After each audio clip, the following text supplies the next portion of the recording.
Okay, we're recording. Oh my goodness. And we're back with another Shaner'S Rant. Double duty today. Had to walk late. And yeah, it's been a few hours. Almost 4 hours, I guess. Went out and just sat in the yard and just chilled, you know. Then ended up having a drink on the patio with Mama Moose, and that's my heaven. It's all I ever needed. It's all I ever wanted. That's what I got. So, anyways, I was deciding whether I was going to play guitar tonight. I'm kind of burnt out on that. Or get caught up on all these other videos and news articles that I've got. I've got people sending me content left, right, and center, and just not enough hours in the day to get through it all, so I'll get it all set up and see what happens tonight. First up, as I kind of mentioned in the last episode, breaking, Stephen Guilbeault resigns as MP. Breaking, former Environment and Climate Change Minister Stephen Guilbeault will resign as Member of Parliament, CTV News has learned. Guilbeault, who spoke to CTV News, says he will tell the Liberal caucus about his decision on Wednesday. Bye-bye, so long, farewell, good riddance. Actually, in fact, na-na-na-na, na-na-na-na, hey, hey, hey, goodbye. Next up, MP from Powell River, BC. First time in more than 150 years of Canadian history,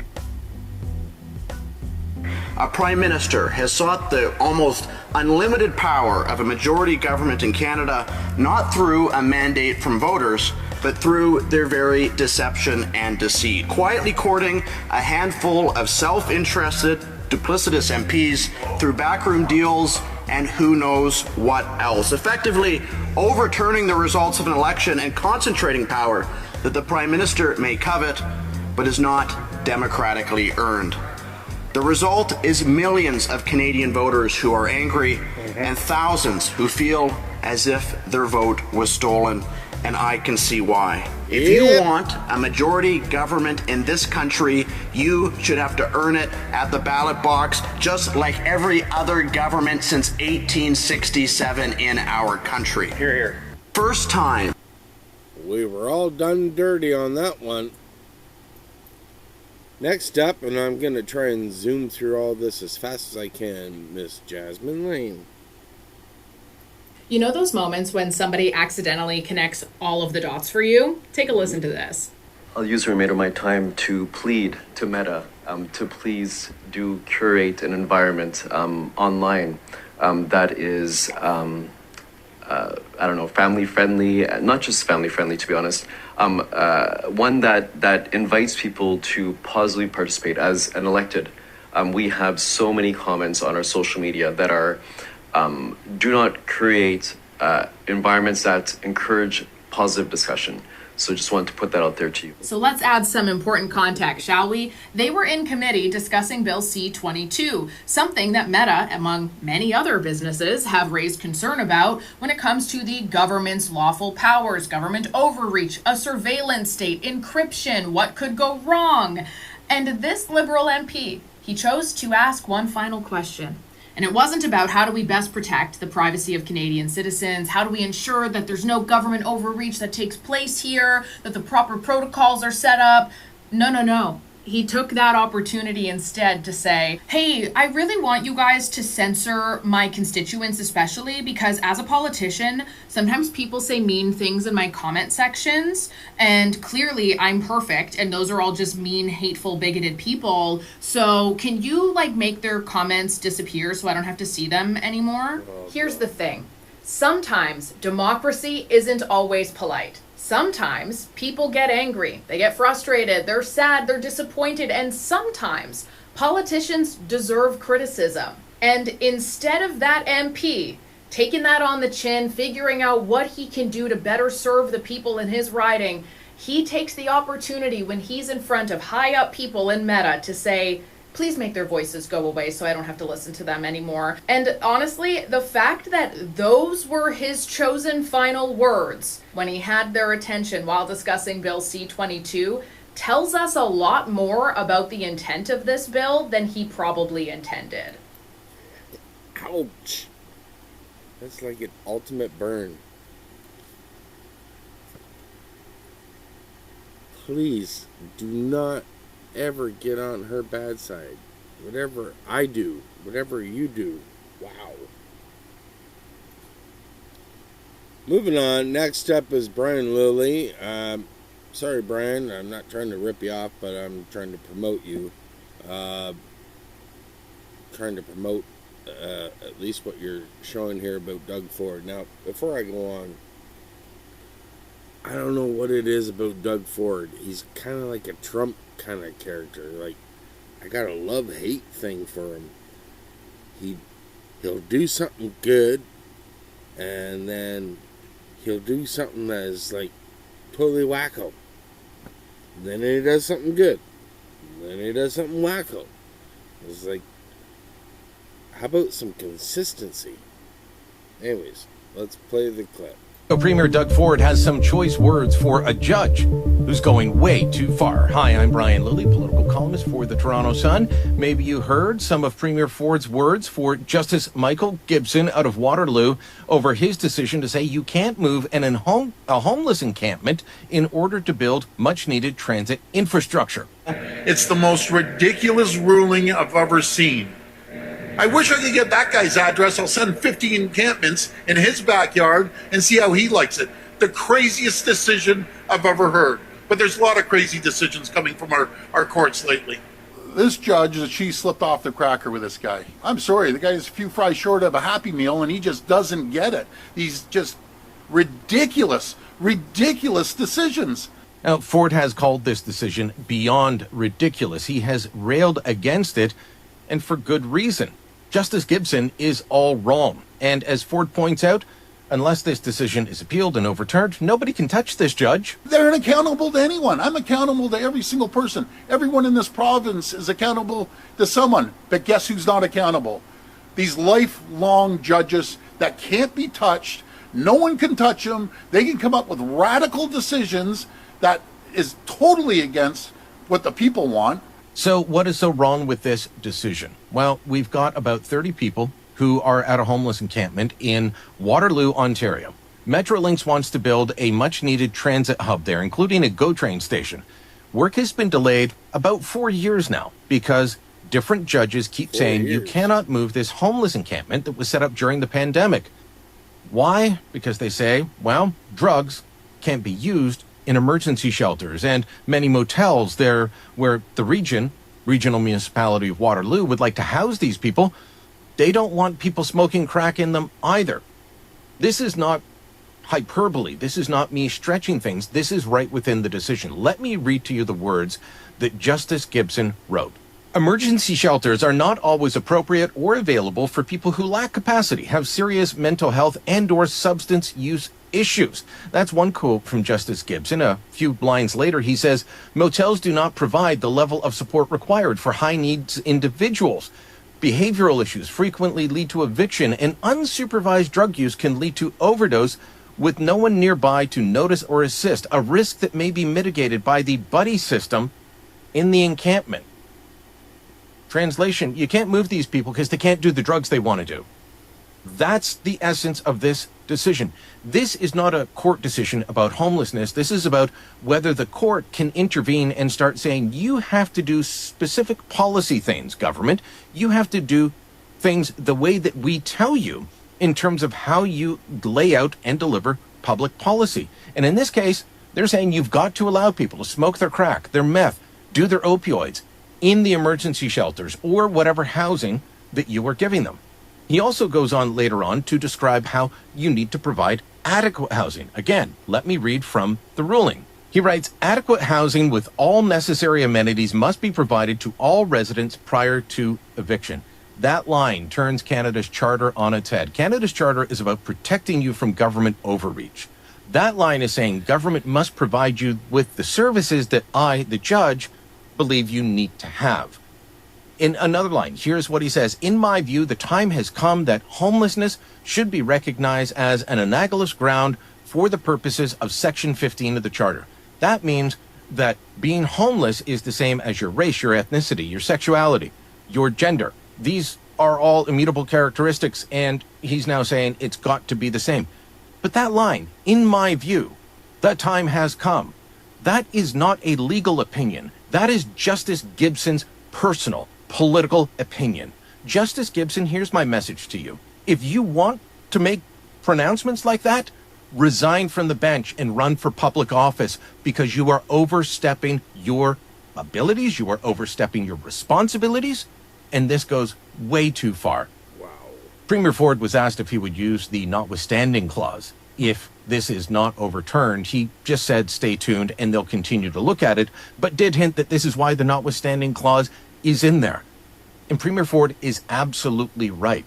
This is a ruling that uses international law, UN documents, non-binding agreements, and turns them into Canadian law in order to change the Charter. This ruling is an aberration when it comes to Canadian legal tradition. It needs to be overturned, and with force, by a higher court to make sure that no judge ever acts like Gibson did again. Let me know what you think. Drop a comment down below. Share this on social media. And don't forget to subscribe. Holy mackerel. Well, I didn't think I was going to play the whole thing. Sorry if I'm plagiarizing, but give him a like and a follow, please. I'm getting lots of stuff from him, whether it's columns or his videos. This is appalling. I mean, I can't even process that. Wow. What's going on with our judges, man? They're all losing their frickin' minds. Well, this is our country. That's our province for it. Well, let me think about this. So we can't help these people in this encampment, right? We just can't help them. We can't help them with their drug problems. We can't help them find housing. But we can help other people that pour into our country and give them everything. We can't help this homeless encampment and get them out of there, so after 4 years they can build a train station or whatever the hell it was going to be. We can't do that? Really? What's wrong with us? Jeez. Something not right. And we're moving on to the next clip. Michelle Rempel Gardner just went full auto beast mode on Mark Carney and his Liberal government. Well, this is from yesterday, so I'm a little bit behind on the times, but we'll see if I got it working. Here we go. Next clip, and we give her Shaner. The thing that I want to, as an Alberta MP, make a comment on is the Prime Minister's comments this morning.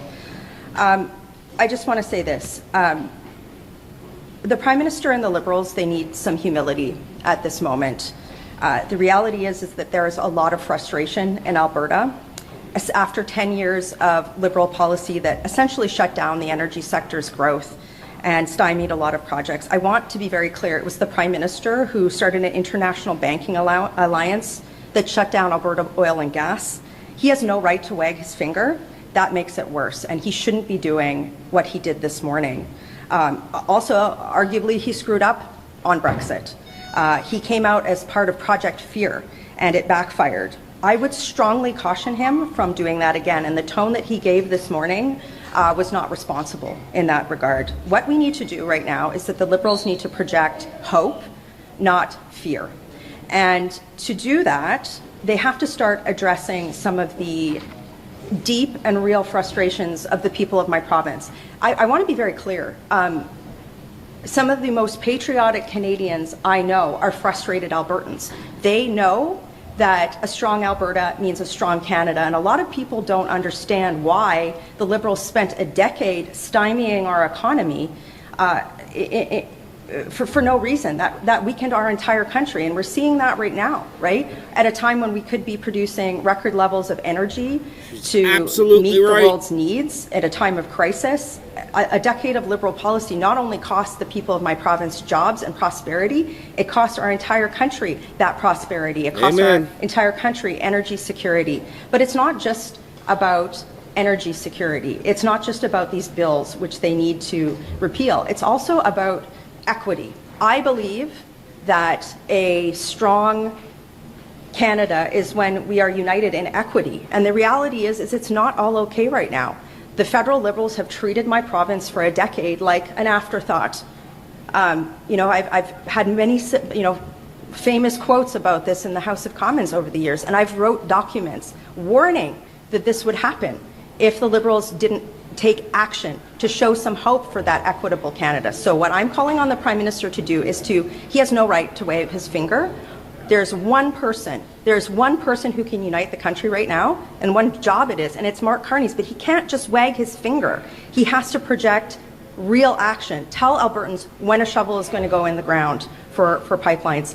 To tell Albertans when he's going to repeal these bills that are preventing investment in upstream development for our resources sector. When is he going to repeal the gun grab that has irritated so many Albertans, and more? I mean, even if you walk down the street to the National Art Gallery here, is there a display of Western heritage art? No. It's things like that. So rather than wagging his finger, what the Prime Minister needs to do is to project hope. Conservatives are going to project hope. For a decade, I have fought against these policies. We will continue to do that. And again, I just want to reiterate that part of that is having his immigration minister show up for work, mercifully. Thank you. Talking about his phrase, dangerous bluff, is that what's bothering you, or just the whole tone this morning? I think that and I'll let my colleague make some comments in a minute, just quickly before we, maybe PPH, if you want to do French first, thank you. Bonjour. Well, they cut him. So just to your question, I thank you. Look, former Prime Minister Harper, who I will note under which we did not have a national unity crisis, would always say this: bring the light, not the heat. And in this circumstance, what I would really encourage the Prime Minister to do is to bring the light, not the heat. And how does he bring the light? Deal with the actual frustrations of Albertans, right, of which I've listed some.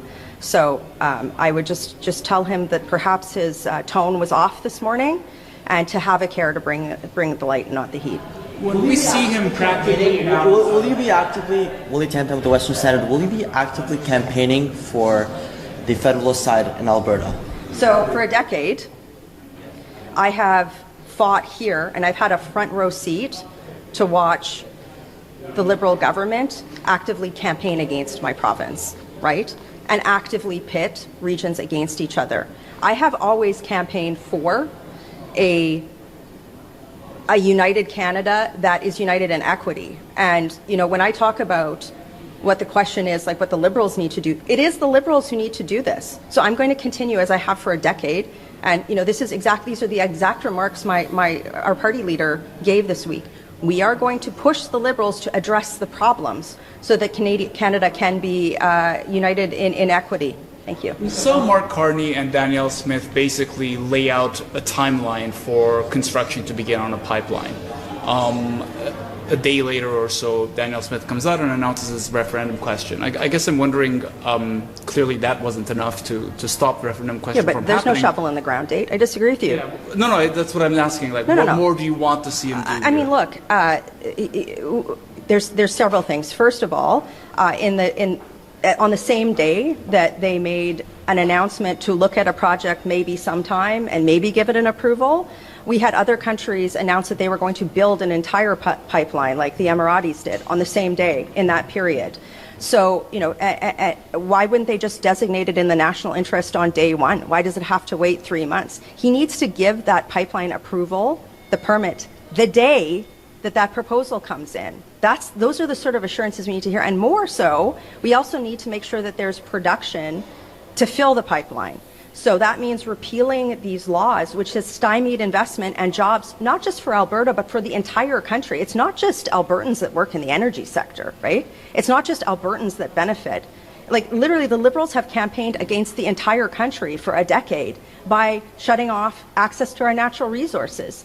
But I want to be very clear, too, it's not just about that, right? It's the, as an Albertan, what I can tell you, sitting in the House of Commons, which has made my blood boil for a decade, is watching the flippancy in which they thought that they could just pit region against region and think that everything was going to be okay, right? And then pointing the finger at my province this morning after doing that, that is not what we need in leadership right now. We need calm, hope, not the fear-based campaign that he was known for in Brexit, not political maneuvering, actions, results to address the frustrations that, frankly, Conservative MPs have been raising for a decade. It seems that Tim Hortons is trying to, move away from its reliance on temporary foreign workers by launching a campaign to hire more local workers. I'm wondering if you think it was time and if other restaurants should do the same. So you're talking about temporary foreign workers. Yes, I'm sorry. Have to take a kick at thing that I want. Well, I guess it gets cut off there. But yes, Timmy's, now that Dunkin' Donuts is coming in, they're backtracking on their pleading with the government to allow more temporary workers to come in and going to hire local whiteys.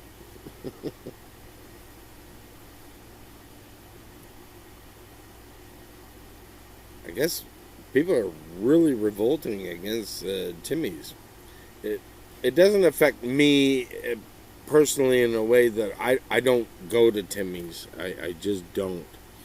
I've never been one to really frequent a Tim Hortons. I used to a long time ago when it was convenient for me at the time. But like, you know, now everybody goes through the drive-through, drive-in. Yeah, we're watching a movie. Well, some people do when they're driving. But there's so many people in the drive-through that, like, you wait a half hour just to get a coffee. It's like, I just don't do that.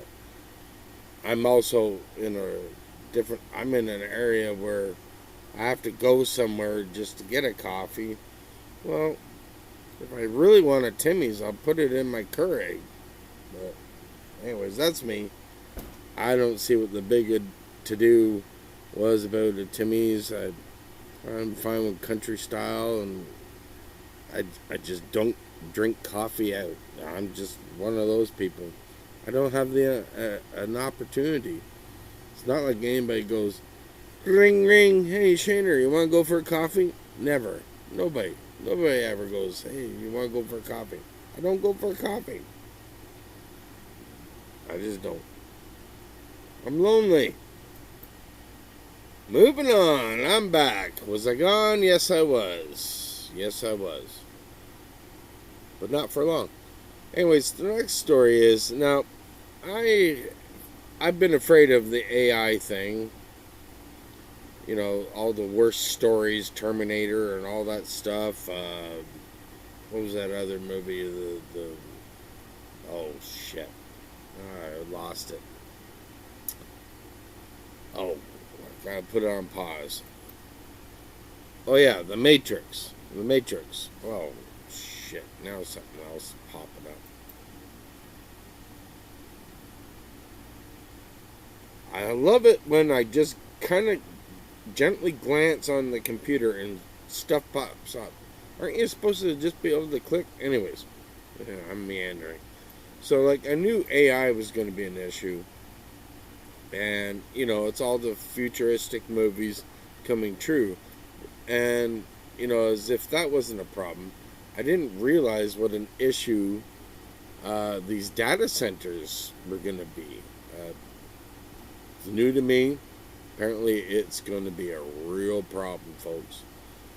So, Aaron Brockovich, you remember that movie back in the 90s? Has launched a new interactive map and website tracking data centers across the United States, and Americans are flooding it with complaints. Within the first week alone, the platform received 1,690 resident complaints, with more than 1,800 reports submitted from 47 states soon after going live. People are raising concerns about massive water consumption, putting pressure on local resources, utility costs increasing for surrounding neighborhoods, loud 24/7 noise and from cooling systems and backup generators, potential pollution tied to e-waste and PFAS chemicals. Hold on just a second. Alexa, what is a PFAS chemical? FAS are a group of synthetic chemicals with strong carbon-fluorine bonds, making them resistant to heat, water, and grease. They're used in many products like non-stick cookware, waterproof clothing, and food packaging. Because they don't break down easily, they're called forever chemicals and can accumulate in the environment and our bodies. Want to know more about how FAS exposure might affect health? I hope you heard that. That's not a good thing. Absolutely right. These chemicals have been linked to serious health issues, including cancer, thyroid problems, decreased immunity, and fertility concerns. The fact that they persist in our bodies for years makes it particularly troubling.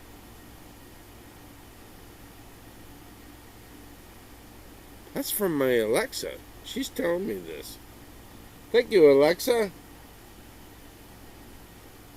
You're welcome. Always happy to share knowledge, even when it's about concerning stuff like forever chemicals. Stay informed out there. Wow. That blew my mind.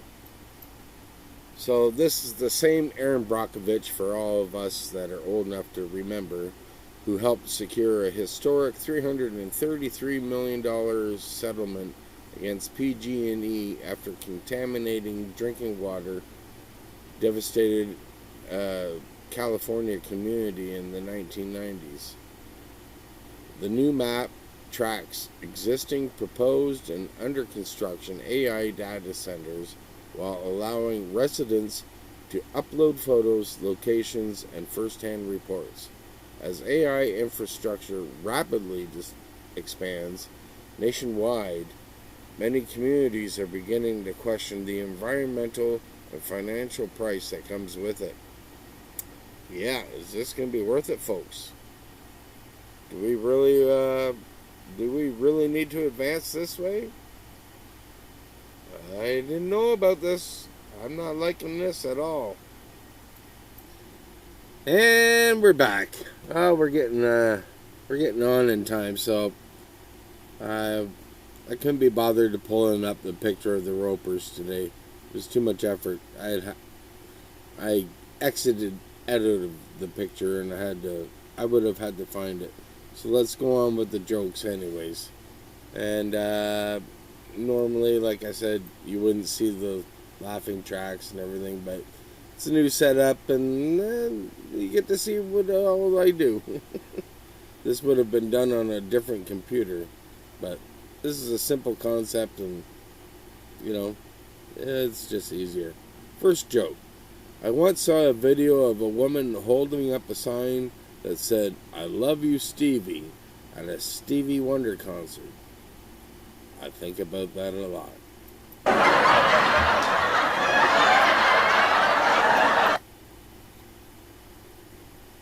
But what's even better is in the comments on this joke.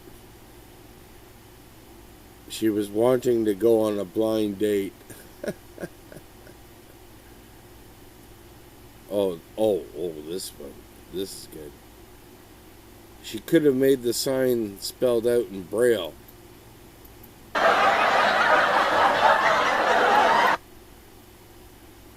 Oh, it doesn't work this way with this angle. I show like I have no teeth.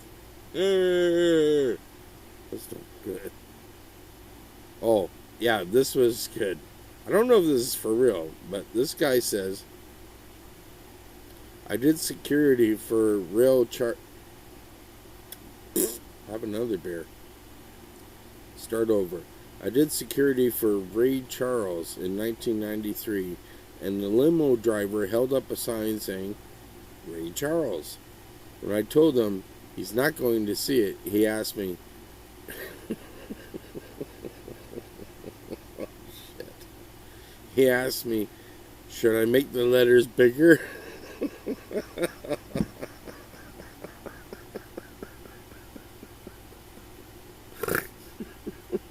Okay. I laughed this hard last night and I forgot all about it.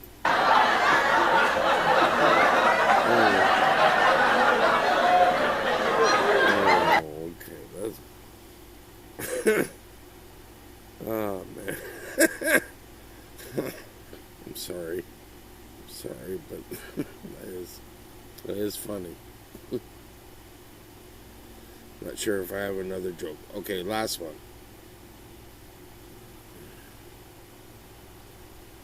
Oh, okay, hold on.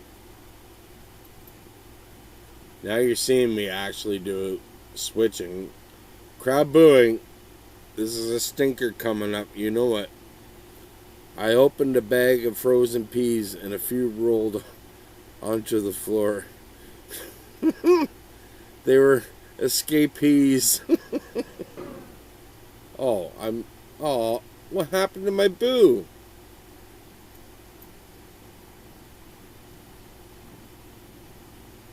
What happened to my boo sound? Oh. Well, that took me out of the moment. I had to fix my boo sound.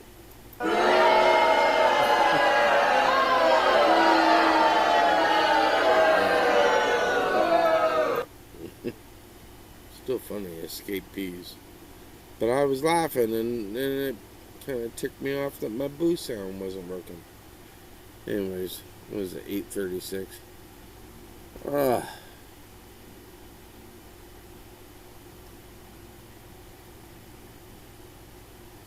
Why am I doing this?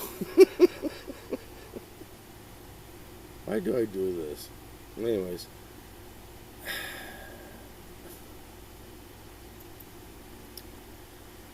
Well, we're coming to the end here. And I did have a thought tonight. While I was sitting outside, I thought, how is a loser like me gonna ever get 1 million views?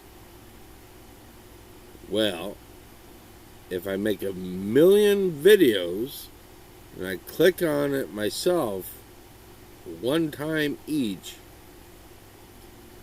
I might make money at this. What do you think? Sounds like a sound plan. Good Lord. Anyways, it's been a day. Thank you for watching. Click like, subscribe, share. I think that's the only options. And tell a friend. And, take care of yourselves. Take care of each other. God bless. And all that jazz.